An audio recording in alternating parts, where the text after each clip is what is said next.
आज हम डिस्कस करेंगे ऑनरेबल सुप्रीम कोर्ट की एक बहुत ही इम्पॉर्टेंट एंड लैंडमार्क जजमेंट, जिसमें सुप्रीम कोर्ट ने देश की सारी पुलिस को स्ट्रॉन्ग वार्निंग दी है कि अगर कोई पुलिस किसी व्यक्ति को गलत तरीके से अरेस्ट करती है और अरेस्ट की गाइडलाइंस को फॉलो नहीं करती है तो उस पुलिस ऑफिसर के अगेंस्ट स्ट्रॉन्ग एक्शन लिया जाएगा, सख्त से सख्त कार्रवाई होगी।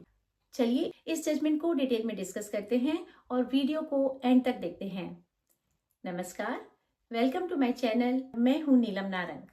इस केस से पहले भी सुप्रीम कोर्ट ने बहुत सारे केसेस में अरेस्ट की गाइडलाइंस इशू की हैं और पुलिस को सख्त निर्देश दिए हैं कि इन गाइडलाइंस को स्ट्रिक्टली फॉलो करें, लेकिन फिर भी पुलिस बहुत सारे केसेस में अपनी मनमानी करती है और कानून को फॉलो किए बिना गलत तरीके से कई लोगों को अरेस्ट कर लेती है।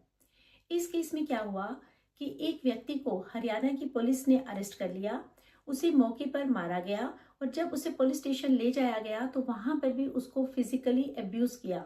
इस व्यक्ति ने Punjab and Haryana high court में एक पिटीशन लगाई और अपनी अरेस्ट को गलत बताया और ये कहा कि अनिश कुमार के जजमेंट में जो अरेस्ट की गाइडलाइंस है उसको फॉलो नहीं किया गया और इस पुलिस ऑफिसर के अगेंस्ट कंटेम्प्ट ऑफ कोर्ट की प्रोसीडिंग इनिशिएट की जाए। लेकिन इस व्यक्ति को Punjab and Haryana high court से कोई रिलीफ नहीं मिला और उसकी पिटीशन को डिसमिस कर दिया गया। अब ये व्यक्ति सुप्रीम कोर्ट पहुंचता है। सुप्रीम कोर्ट में इस व्यक्ति ने बताया कि इसे हरियाणा की पुलिस ने अरेस्ट करके मौके पर इसके साथ मारपीट की, इसे पुलिस स्टेशन ले गए, वहां भी इसको मारा पीटा गया और इसके भाई ने सुबह 11:24 पर एक मेल सुप्रिंटेंडेंट ऑफ पुलिस को डाल दी और इस अरेस्ट के बारे में बताया।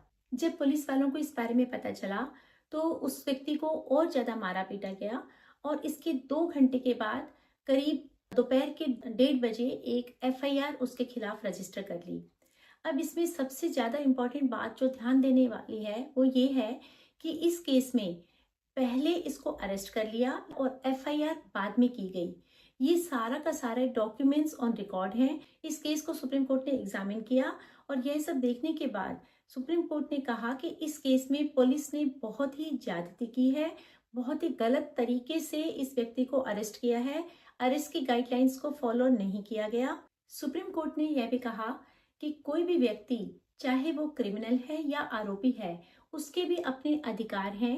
अगर कानून ने उसे प्रोटेक्शन दी है और कोई सेफगार्ड दिए हैं तो वो उसे प्रोवाइड कराए जाएं। कोर्ट ने इस केस में हरियाणा के डीजीपी को भी समन किया और उनसे पूछा गया कि इस केस में इस पुलिस ऑफिसर के अगेंस्ट आपने क्या एक्शन लिया।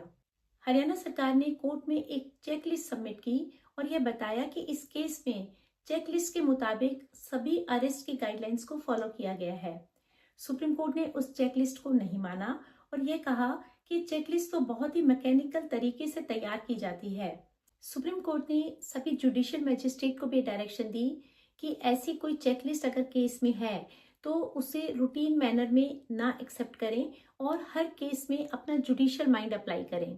सुप्रीम कोर्ट ने इस केस में सख्त नाराजगी दिखाई और ये कहा कि पिछले साल सन 2024 में भी ऐसा ही एक case Somnath versus state of Maharashtra हमारे पास आया था, जिसमें पुलिस ने गलत तरीके से किसी व्यक्ति को अरेस्ट किया था और उसमें भी हमने अरेस्ट की गाइडलाइंस इशू की थी।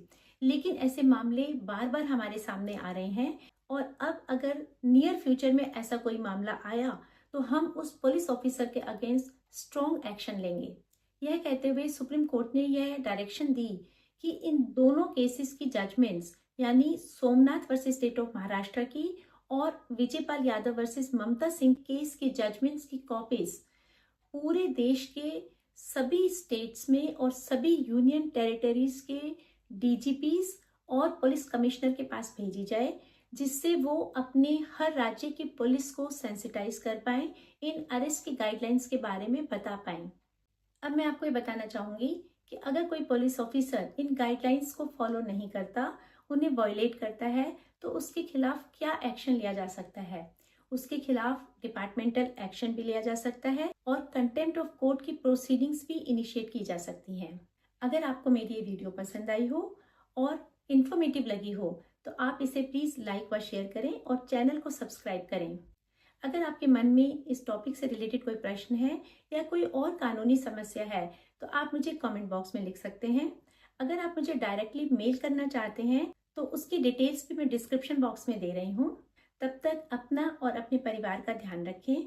धन्यवाद।